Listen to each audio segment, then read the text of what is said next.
జై శ్రీకృష్ణ. మా పెద్ద పాప బర్త్డే జనవరి 18 అనమాట.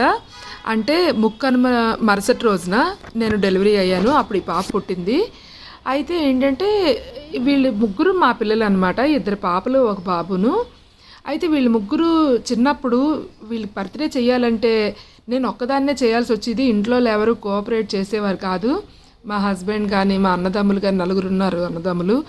మా అమ్మాళ్ళు కానీ మా తల్లిదండ్రుల కంటే అప్పుడు వాళ్ళకి ఏం తెలియదులేండి. మిగతా వాళ్ళు ఎవరు కూడా కోఆపరేట్ చేసేవారు కాదు. నేను ఒక్కదాన్నే షాపింగ్ చేయడం కానీ ఈ పిల్లలకి తయారు చేసి కేక్ కట్ చేయించడం కానీ ఇవన్నీ నేను ఒక్కదాన్నే చేసేదాన్ని.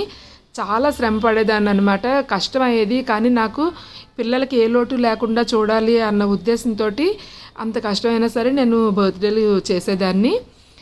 ఇప్పుడు చూడండి చక్కగా పెద్ద అయ్యారు కదా, వాళ్ళ బర్త్డేలు వాళ్ళే చేసుకుంటున్నారు. వాళ్ళకి కావాల్సినవన్నీ వాళ్ళే కొనుక్కుంటున్నారు అనమాట. చూడండి సిసింద్రి ఉంది కదా, ఆవిడేమో మా పెద్ద పాప కూతురు. 3 సంవత్సరాలు అనమాట. ఆ పాపకి ఎలాగా సందడి చేస్తుందో చూడండి. ఇప్పుడు వీళ్ళు అన్నీ సమకూర్చుకొని హ్యాపీగా ఉండడం కాకుండా నన్ను కూడా చాలా హ్యాపీగా చూస్తున్నారు. వీళ్ళని ఇలా చూస్తుంటే కన్న తల్లిగా నాకు చాలా హ్యాపీగా ఉందండి. మనం చిన్నప్పుడు పిల్లల గురించి చాలా కష్టపడతాం.